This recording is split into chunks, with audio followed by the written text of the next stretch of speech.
Hello, Artsonia Art Club.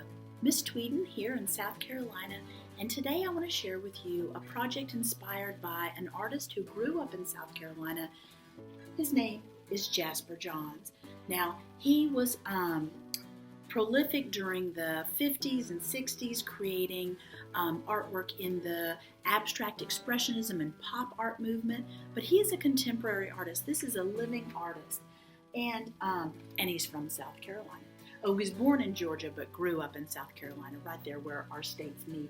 So, Jasper Johns, famous contemporary American artist, and one of the things I really like about Jasper Johns is his use of letters, numbers, and symbols, oftentimes in a grid pattern. So you can see that grid there, and those letters, numbers, and symbols, alphabets, in a grid pattern. And that's what this project is inspired by.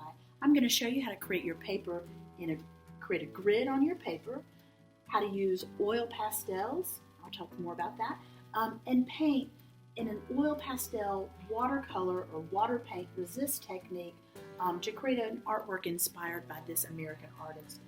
What you will need. You will need oil pastels. Of course, you're going to need paper, and if you don't have this size paper here, you can do this on a smaller paper too, and you can even do a smaller grid if you want to.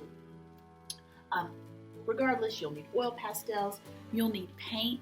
Watercolor works well. In my demonstration, I'm using liquid tempera, which actually I think might not work as well as watercolor, but is an easier paint for younger artists to use. You'll need water, you'll need a brush, and then you'll be ready to get started to create this artwork inspired by Jasper Johns. So let me show you. Okay guys, so here I am, fast forward obviously, showing some finished examples, and here's starting on the example that I'm doing here. First, fold your paper into halves. I folded mine 4 times in half to give me this size, but if you want to fold yours less for bigger segments, bigger rectangles in your grid, or if you want to fold it more for smaller rectangles, whichever way you like to do it is fine. When it's time for the oil pastel, and I am drawing this with oil pastel, although I imagine if you use crayon and watercolor it would work too.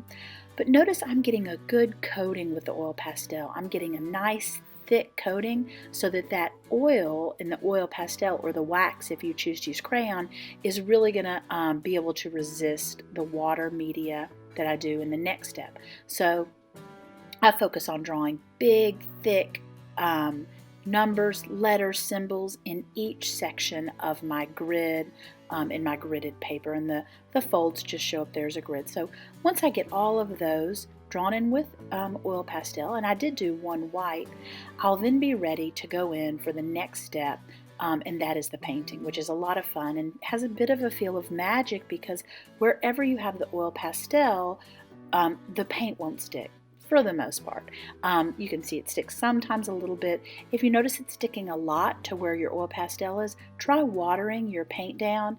And this is what I'm using here is tempera cake. So I said liquid tempera in the beginning, but it's not. It's tempera cake. You could water down tempera paint to use, or watercolor would work really well too. And here I am mixing, and when I'm thinking about the colors to use, I'm thinking about contrast, colors that are different from each other, far away on the color wheel, even opposite colors like purple and yellow are opposite colors on the color wheel, so you don't get any more different than that. Contrast of color, contrast of value.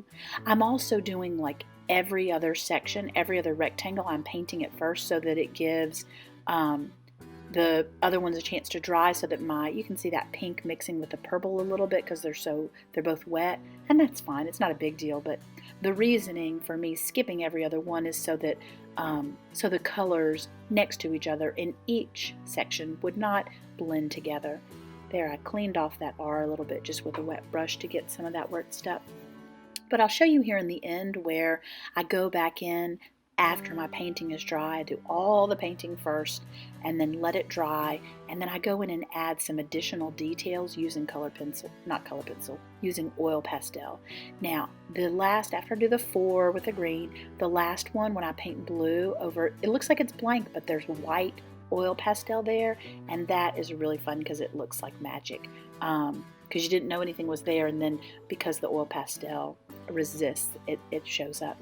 Here I'm just using pattern and other colors to go in and just add more interest in all of those sections of my gridded letters, numbers, symbols in each section. And then that is my final step before I'm ready for uploading it, for finishing it, and putting it on display in my Artsonia portfolio and up in my house as well. Okay guys, I hope you enjoyed creating your gridded oil pastel water paint resist artwork inspired by Jasper Johns. Don't forget, once you're finished, to photograph your artwork and upload it to your online portfolio on artsonia.com. All right, until next time.